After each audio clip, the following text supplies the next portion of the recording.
Hey, hello. The window into my studio is open again today. And I got big news. I have finished all of the stitching that creates the texture on my latest textured fiber painting, which is Feeling Connected. So I'm super excited about that because that means that the next step is to attach the facing, which is the back fabric. And so today I'm going to just you'll kind of watch me get that stuff prepped. But I'll give you my reasons for why I chose the color I did for the back of the fabric. So we'll get into that in a little bit. I know I feel like I look goofy because I'm wearing my earbuds or whatever they call these things. But I'm trying to get the volume better on this video. It's hard to speak into an iPad when you've got it basically on speaker. There's no way to attach a microphone to it, so I always feel the sound quality is a little poor, that you got to crank it up a little bit too much to listen to it. It plays back okay on my iPad, but I also have my volume way up on my iPad. So I'm hoping that the earbuds help a little bit to improve the quality, so that going forward, everybody can hear me a little bit better. So anyway, all right, like I said, today I'm really excited because I got all the stitching finished really right before I came live today and opened up the window. And so I will show you the back side of the piece where you can see all the stitching. I saved the full reveal until the piece is completely finished. And then the first people who get to see the completed piece are the people who are on my email list. So if you want to be one of the first, go over to my website at hilaryclark.com and click the follow button, and you'll get the email on Mondays when I send them out. Next Monday, it won't be the full reveal, even though I expect to finish this piece either today or this weekend. It'll reveal on the 20th.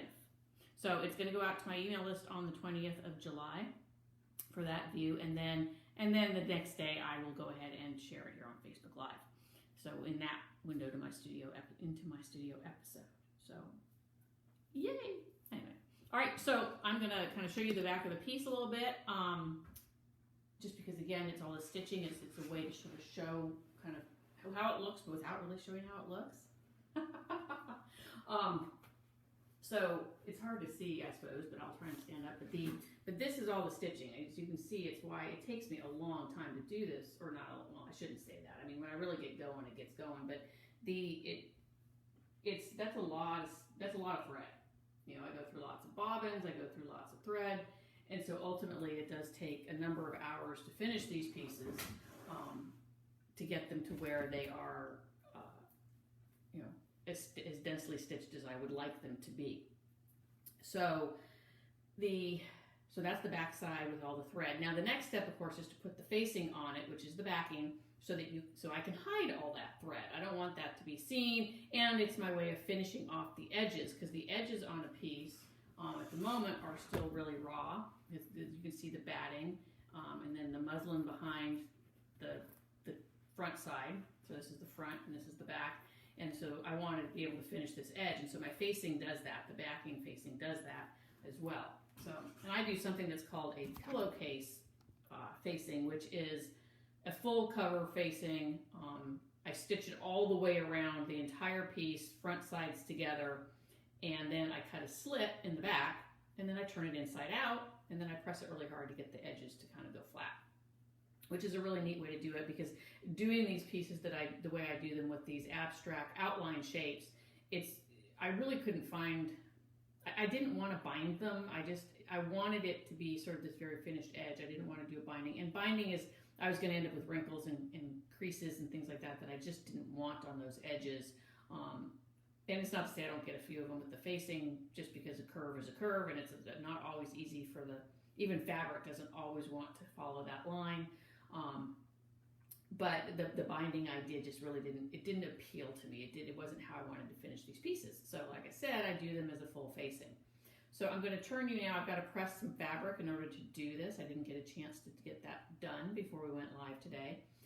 So I got to press the fabric for the back, and then I need to press the piece itself, because it gets a little warped as I stitch it. You know, all the rolling and the twisting I have to do to get it through the machine.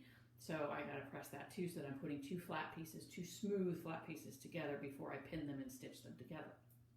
So I'm going to shift you here so you can see the sewing machine, or not the sewing machine, the ironing board, and me as I'm ironing, because that's exciting, but it's a step, it's part of the process. So let me just shift you a little bit like this, and see if I can, how's that? We'll see if you can still see my head when I get in here. Oh, perfect. Yay. I ought to really test this stuff beforehand, but I don't, because I don't know, that's just not who I am. I kind of like winging things. I'm a huge systems and structures person and big into process. But I also like, when it comes to some of the certain things, I just like to wing it. Like technology, I wing it.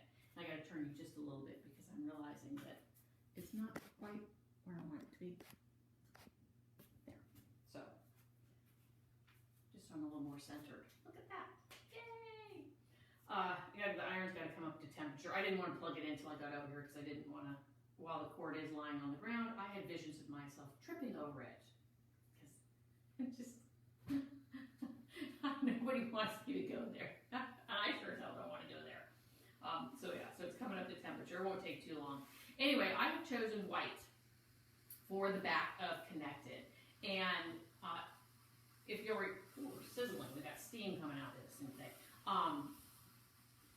In some of the glimpses I've shared of Connected, the latest piece, you may recall that the backing, or what I call the canvas, which is what I put the colored design elements on, is black and white. So I always choose a color that doesn't match, but corresponds with, is in the same color family as whatever my canvas color is. And so I needed to choose either black or white today for this particular piece. And so that's one reason. I always pick a color that corresponds and is in the same color family. So if the canvas is blue, I always pick a shade of blue. If the canvas is green, I pick a shade of green, that kind of thing. So in this instance, I picked white. And so that's the sort of logical, practical design reason behind it. Then the secondary reason I chose white was that I try to use as much. I have a lot of fabric over the years, even when I wasn't making my art. Even when I was on hiatus because I'd moved or because I got divorced or I got whatever, my life was upended, and I couldn't find the motivation to create, I still would pick up fabric if I went to a fabric store. So I have, like I said, this ridiculous stash of fabric. So one of my primary things when I make my art is to try to buy as little as fabric as possible. I try to always start with what do I have in my own stash, in my own stock. Because I just feel it's while it's not that I don't love to acquire more fabric, it's just I've got enough fabric right now to probably make art for the next 20 years. So that was one of the reasons, is like I looked at what I had in my stash for black and white, and I actually had a big enough piece of white in my stash to work as the back. I did not have a big enough piece of black. I had large pieces, but they weren't big enough. And so there was this very sort of almost forced decision in terms of choosing white for the background, but I think white's really going to work for it. And so I'm pleased with it. And again, it's the back, so it's not huge, but it'll give it this nice, crisp, clean look that I kind of am feeling with Connected. So I'm happy about that choice. But like I said, I just often, if I hadn't had enough white or enough black, then, after we got off the show today, I would be heading to the fabric store to buy some yardage to give myself fabric. And that's really, honestly, the only reason I'm going to the fabric store these days is, and this is even pre-pandemic, pre-COVID, I really didn't go to the fabric store unless, like, I was in a new town and saw one and wanted to pop in. I really only go if I need a particular color or I don't have enough yardage to make it work with what I want to do next. So I'm going to take this piece and I'm going to lay it on my table, which means I'm going to kind of step out of camera here for a second and lay it down. And then I'm going to connect it itself. So I'm going to walk across the front here and pick it up because now I need to press it. Because like I said, look at this. Now I had to step over it after all anyway. I guess I could have plugged it in beforehand. Because it does kind of work. I don't think it's hard to tell that on camera, I think, but it's laid down. Again, you can see the back. I tend to press both the back and the front just because it's the act of pressing works that warp out of it and allows allows me to again, sort of put flat to flat, pressed to press. I'm using a steam iron for this portion of the process because the steam is helping to again, kind of soothe the fabric fibers. Is that a thing? Probably, I don't know. But the steam helps to really get that warp out of this thing. And then, but when I was creating the design, I don't know if you'll recall or not. I still have a pin in here. I pinned it to remember which end is the top, but I think I remember by now. If you were following along when I was putting the design together, and I created the canvas, and then was fusing down the design elements with Misty Fuse, I used a dry iron. And the reason for that is that the steam actually sort of messes with the glue and the fusible, whereas a dry iron doesn't do that. So it allows in essence, the glue to attach a little bit better. I do get a little bit of a warp when I'm pressing this on the machine on here, just because it folds over the ironing board, but it's not a warp that's bad. And now I'm just going to press the front just so I have both sides done and ensure that it's fully as flat as it's going to get.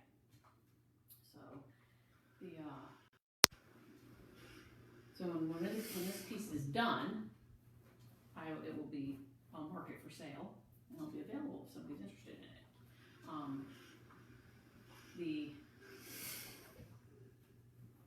You can see a little bit. You're going to sneak peeks as we do this, aren't you? Which is great. But again, you don't get to see the whole piece until after. Alright, so that's pressed. So for now I'm going to unplug this because I won't need this for a little while today. I will end up pressing it again once I get everything stitched. So now I'm going to take this and I'm going to move it over here. And I will shift you as well so you can see a little bit better what I'm doing. I always try to tilt you up so you're not.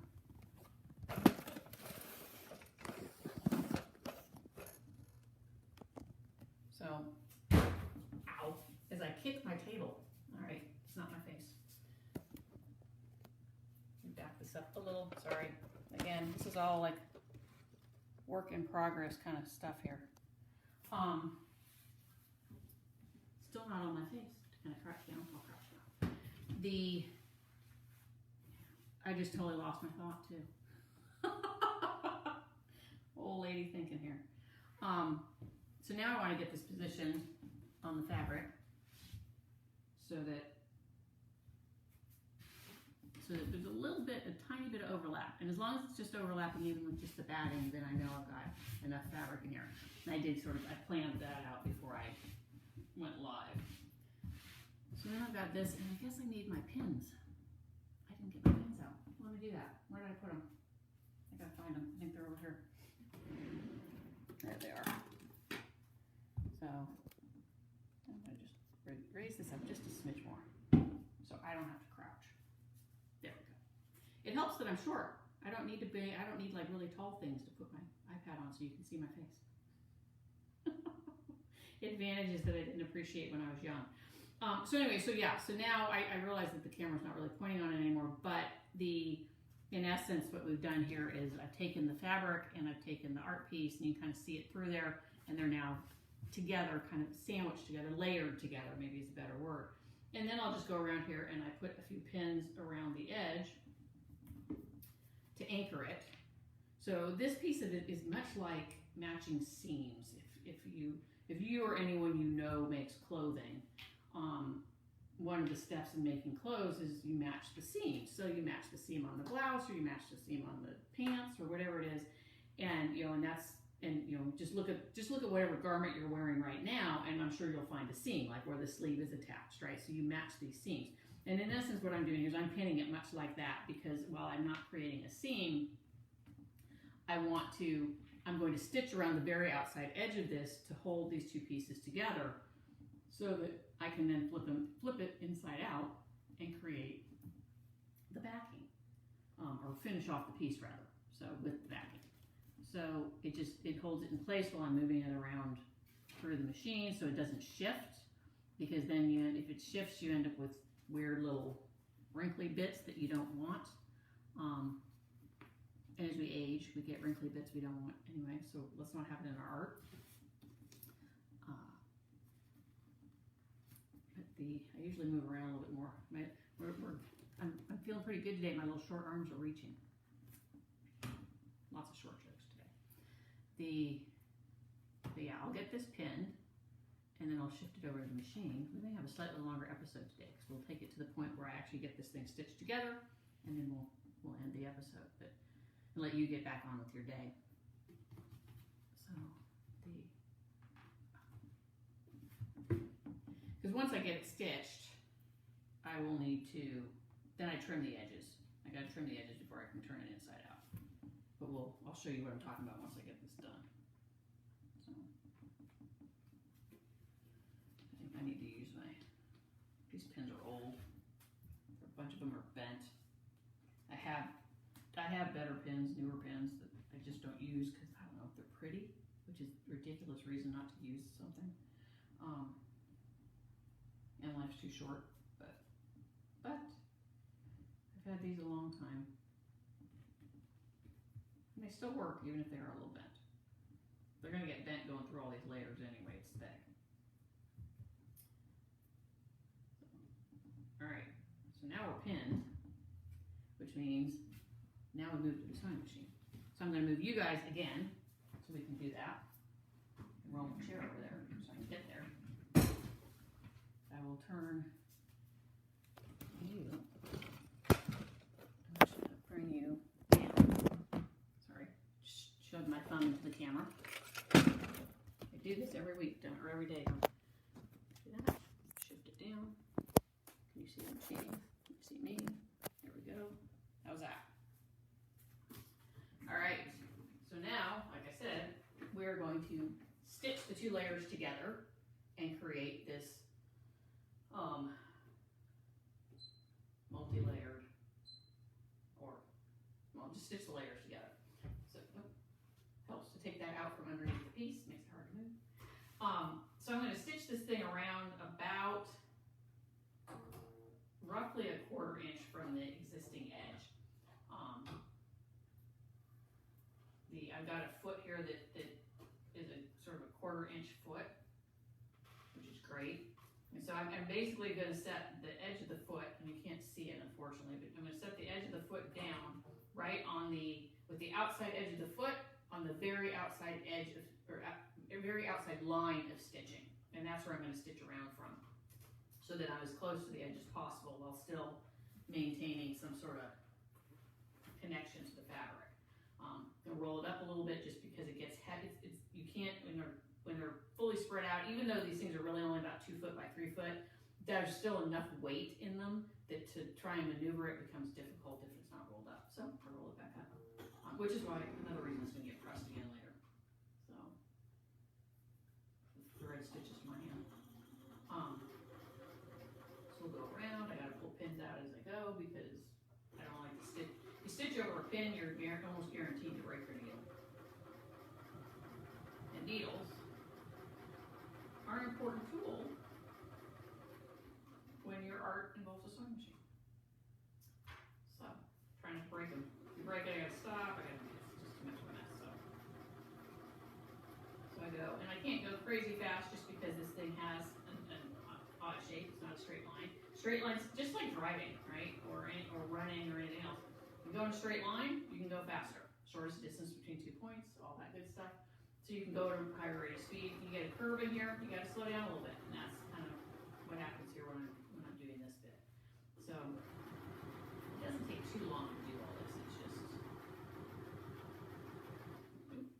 almost ran over that one. I got going too fast. I got all excited about it. I was like, wait, I can't go faster.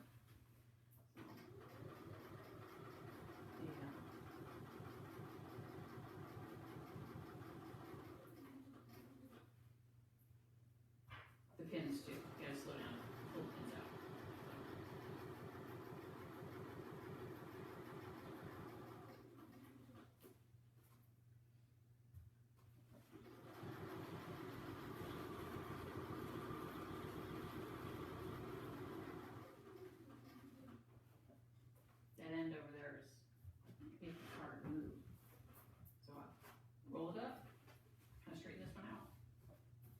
also want to make sure I don't get this folded up because that just creates difficulties.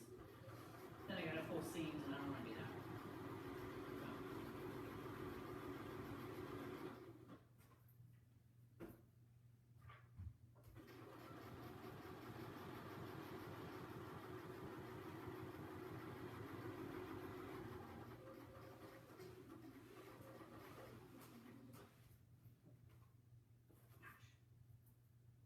Try and poke yourself with a pin.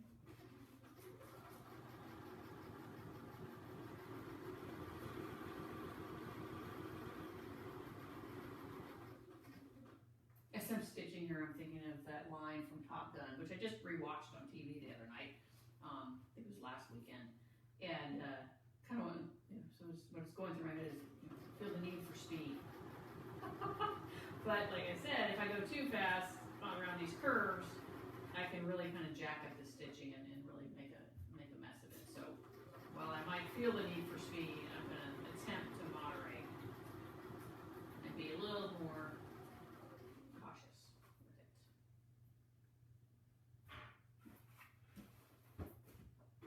It's getting heavy again. I can feel it.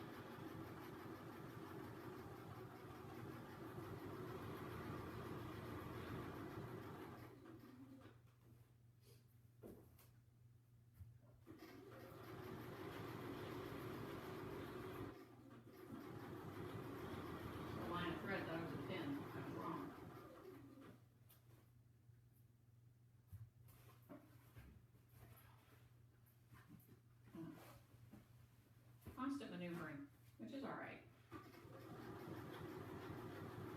Part of it. These are from getting dull. There's always something you have to be doing.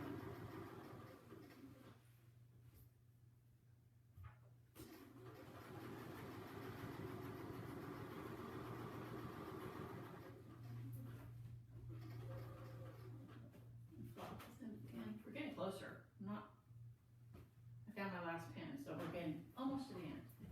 Stitching around this outline to create the facing.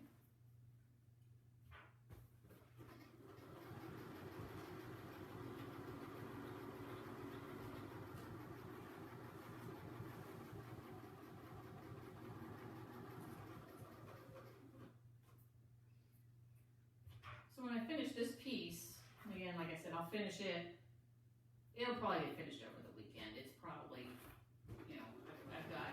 it's not that I won't, I'll still work for another couple hours here today on it. But there's some bits and pieces. There's things that, while the piece itself will probably get finished up today, the hangers will get put on this weekend, and then I've got some administrative tasks. I need to plug it into my inventory and take some photos of it and all that good stuff. And then, like I said, I'll write the article that goes with the full reveal, which will go live to my email list on the 20th. And then I'll share it with everybody here in my studio via these Facebook Lives on the day after the 21st. Lost the number there for a second. All right, so I made it to the other end. Do a little back stitch just to kind of anchor where I am. This machine's awesome. It actually finishes off and knots the thread for you. It's my favorite. And I'm actually done sewing. So the next, the things that I do, like when I put the poetry label on the back, that gets fused on there. I fused the seam shut that I'm going to stitch around on this thing, so that, or not the seam, but the slit I'm going to make in the back here to flip it around for the pillowcase. So yeah, so I just got to clean the thread out of it, and I'll toss my needle too, because whenever I finish a piece, I throw out the needle. I've done, as you can see, a ton of stitching. That needle probably really ought to be replaced about halfway through the project. I choose to do it at the end. It's the only way I can remember to do it, and it's not like it's messing up my work. So I'm just going to kind of show you sort of what happened here. This is now stitched, so it's now attached, right? And you're seeing just a little bit because it was overlapping, obviously. And then I'm going to go and I'm going to cut like wherever my line of stitching is, and I'll be able to see it. My line of stitching, I'm going to cut sort of just on the outside edge of it to leave as little fabric and layers as possible left, so that then when I flip it, there's not a big bulky thing here. I want it to be as little as possible. So that's the next step, but I always try to keep these things, we're only about 30 minutes because, you know, we all have other things to do, and it's not that I don't want to continue to sit here and talk to you and show you what I'm up to. I just think that after 30 minutes, that's enough time. That's a good show, right? But if you're somebody who is watching this and you kind of keep coming back and you keep popping up and you watch this, I mean, if you want me to go longer and you want to sit here and just hang out staring at the screen while I sew or talk or whatever it is for an hour or more, let me know and I'll keep going. I may not always talk for a full hour, so sometimes I can't even talk for 30 minutes. Which, if you know me in real life, you know that's really weird because I like to talk. But anyway, I want to thank you for hanging out with me today and taking that peek into the window into my studio and watching me sort of get to this next phase on Connected. And like I said, it's going to be finished by this weekend. The full reveal will happen, will go out to my email list on July 20th. In that article and video, and then I will share it here on a Facebook Live in another window into my studio episode on the 21st. But if you really want to be one of the first to see it, you got to get on my email list. And so to do that, go over to hilaryclark.com, and there's on the right-hand sidebar, there's a place to follow. So if you're interested ever in seeing any of my pieces up close, if you want a private showing, there's a link on my website also to do that, or to commission a piece. I can't remember which one's on there. Suddenly I just drew a blank. But yeah, you can schedule, I think it's for the private showing. So if you're ever interested in seeing any of my work, just let me know. And we can do it all online, show you the pieces, and be kind of fun. So, but to see this piece, to see its full reveal, get on my email list. Or come back on the 21st and watch what I'm doing in my studio. So that's what I've got for you today. Thank you again for hanging out and for peeking in. And I hope you have a fantastic rest of your day and a great weekend. And stay safe, stay healthy. Take care. Bye-bye.